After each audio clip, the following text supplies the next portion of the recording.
तो ये जीवा के आधार पर 3 भागों में बांट दिया। उसके बाद आता है 5वें नंबर में ओष्ठ के आधार पर। तो ओष्ठ के आधार पर कितना भागों में बटाता है? 2 भागों में। पहला वृत्तमुखी, वृत्तमुखी और दूसरा अवृत्तमुखी। अवृत्तमुखी किसे कहेंगे? चलिए देखते हैं।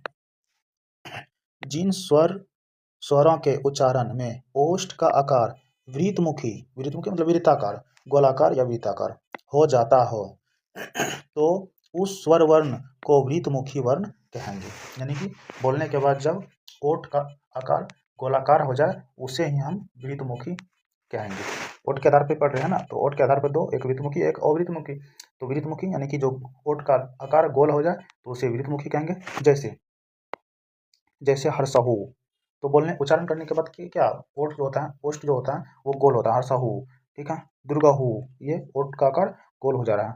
फिर ओ मतलब गोल हो जा रहा है। औ, ये भी गोल। औ, ये भी गोल हो जा रहा है, ठीक है।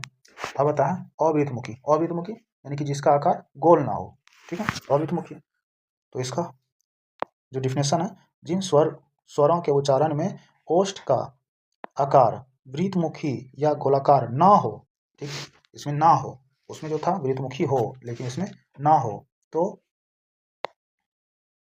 उसे वृत्तमुखी कहेंगे, ठीक है। अवृत्तमुखी कहेंगे। जैसे अ में ओठ का आकार गोल नहीं हो रहा, आ इसमें भी गोल नहीं हो रहा है, हर्षही इसमें भी नहीं, दीर्घही इसमें भी नहीं, री ए आय ये सब जो वर्ण है इसमें गोल नहीं हो रहा। क्वेश्चन कैसे पूछेगा? इसमें डायरेक्ट पूछेगा कि हर सही स्वर वर्ण ओष्ठ के आधार पर क्या है, तो क्या है उसमें ऑप्शन दे देगा, वृत्तमुखी, अवृत्तमुखी, तो और कुछ दे देगा, तो उसमें जो देना है वो अवृत्तमुखी देना है, ठीक है। उसके बाद आता है 6 नंबर में वो मुख विवर।